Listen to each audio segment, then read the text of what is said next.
Good day, all. Ira Epstein of Linn & Associates with your metals market wrap-up for this Tuesday, November 26, 2019, and we're just after 4:30 p.m. Central Time. If you take a look, a general update in metals, a melt-up as I'm calling it in the stock market. The dollar index down about 6 points, and most of the currencies a mixed story today. So, as we're going into the holiday period, it's like those that think that they're being left out of stocks running to the upside, yet the metal markets rallied with it. Sort of interesting. If we take a look at what's going on here, you can see that the energy's held up well today too, as interest rates fell. If you were to say it's confusing, it is, but it's a holiday period. I did a new gold report, and I'll talk about it at the end of this. It's already published on our website. If you take a look at the weekly chart of closes, you've still got gold that's had that thrust to the downside from the last settlement high of $15.1140. Right now for the week, the market is still down $3. As we come into the daily bar chart, we had a outside day up. Now, sometimes that's a sign that the market's finding some support in the market. Should this low be taken out of today, that could start another wave to the downside. I cover that in my gold report on the weekly charts for you and the monthly charts as well. Let's assume that we get something of a rally. Well, you still have the pattern of a higher high, lower low, which is not a trend.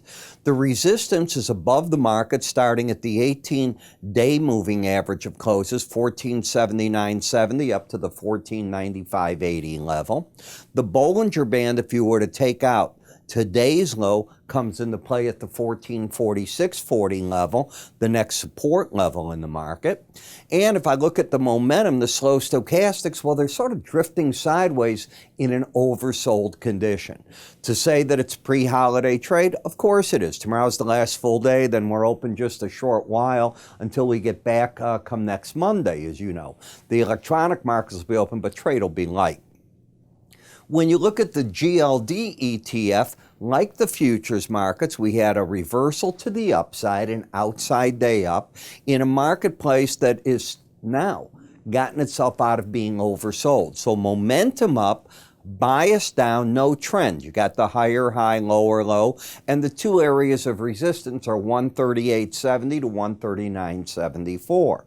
As we come over here to the GDX, we can see the big reversal we got to the upside. Now the pattern at this time, there's different patterns I can argue here. One of them, in looking at it, I could argue that you got higher highs, higher lows until today's low is taken out. So while the swing line might be up, you're still not settled over the 18-day average, and that determines bias. By that I mean when the market's under the 18-day average, the bias is down. Over it, the bias is up. It acts as a filter on the other studies. When I come to the juniors, I can make the same argument, or can I? Not really. Because you have this pattern in here, different than you had it right through there.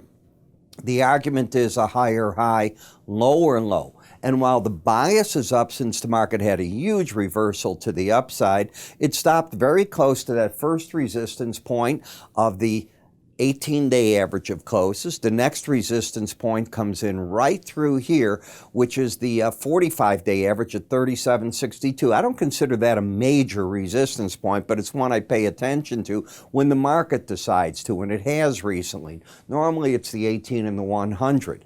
Momentum turned up on you. So, interesting markets. Maybe they're saying for the moment they're through on the downside. My report covers that in detail, and I think there's two steps to this. In the gold-silver ratio, you broke back under that 18-day average, which means silver should be gaining a little bit on gold. What we have is a pattern with, again, one of these outside days to the upside.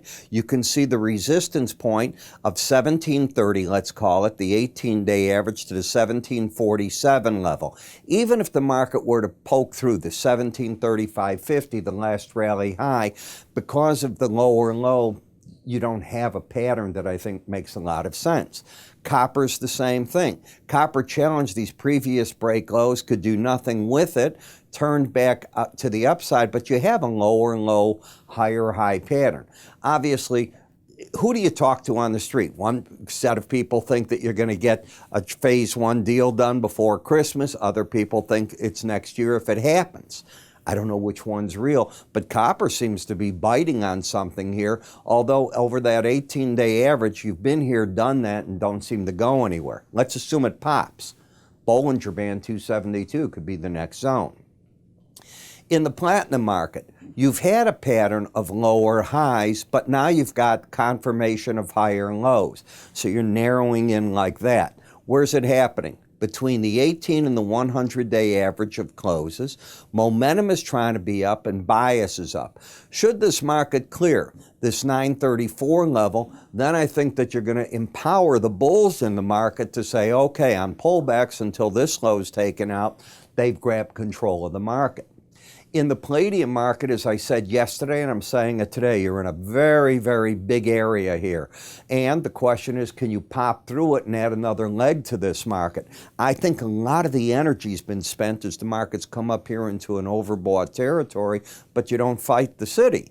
The city's saying, hey, buddy, the market's got higher lows, higher highs. Next spot, 1808.37. Well, what could that be? New highs in this whole move. Last in the dollar index, the trend is still up, but you're very overbought. You've got the higher lows, higher highs, and the market's fighting right here, this barrier right there. Is the trend up? Yes, it is. Is it overbought? Yes. Support on pullbacks seems to be coming in, or could be coming in at 97.90 to 99.66.5 zone. You'd have to take out 97.62 to break the current bullish pattern. As I said, I did a special report on gold, so I've really covered it in detail. You're going to get the monthly charts, the weekly charts, the daily charts. You're going to get the seasonals for 30 years, but I'm going to hone in on the 15 and 5-year patterns, telling you how December often acts. Remember, seasonals just give you an idea of what the market's done in the past. They don't guarantee the future in any manner. And then showing you how January often kicks off and where this market goes. So I've tried my best to cover you in good detail, carrying you right through all of December into the Jan timeframe. How do you see the report? Go to our website. Under Research, you'll see Special Metal Report. You can always call my staff if you have any problems. They'll work with you on that. And you can click right up here if you're watching me on YouTube. That icon will take you right to that page. I'm Ira Epstein. You have a good day, and I'll see you tomorrow.